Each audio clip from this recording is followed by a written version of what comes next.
చెప్పండి. నమస్తే, నా పేరు గోగన ఆయుషేషు. మాది గుంటూరు జిల్లా బాపట్ల నుంచి వచ్చి ఉన్నాను.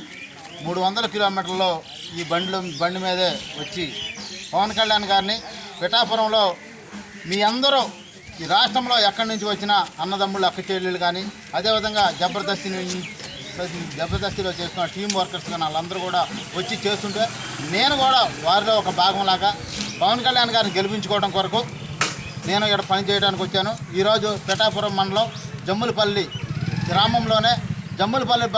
గ్రామంలో ఉన్న నా ఒక అన్నదమ్ముళ్ళు అక్క చెల్లెళ్ళు పెద్దవారు అదేవిధంగా దివ్యాంగులు ఎవరైతే ఉన్నారో వారు అందరూ కూడా ఒకటే తెలియజేస్తున్నా, పవన్ కళ్యాణ్ గారిని మనం గెలిపించుకోవాలి. పవన్ కళ్యాణ్ గారు లాంటి నాయకుడు మనకు కావాలి, అవసరం ఈ టైంలో. మరి పవన్ కళ్యాణ్ గారు కానీ అసెంబ్లీలోకి వెళ్తే గత 3 రోజుల క్రితం చెప్పాడు పవన్ కళ్యాణ్ గారు, ఎస్సీ ఎస్టీలకి ఏదైతే చట్టం ఉందో ఏదైతే ఉందో అట్రాసిటీ దానికైనా బలమైన చట్టాన్ని వికలాంగులకు కూడా నేను ఏర్పాటు చేస్తానని చెప్పి తెలియజేసి ఉన్నాడు. ఇంతవరకు ఏ ఒక్క ముఖ్యమంత్రి అయినా ఆ ఒక్క విషయాన్ని వాడాడా అని చెప్పి నేను అడుగుతూ ఉన్నా. అదేవిధంగా పవన్ కళ్యాణ్ గారి ఆశ ఆయన ఏదైతే చేయాలనుకున్నాడో రాష్ట్రం కోసం, రాష్ట్ర ప్రజల కోసం, రాష్ట్ర అభివృద్ధి కోసం చేయాలనుకున్నాడో మనందరం కూడా ఆయన అమ్మట ఉండి నడవాలి.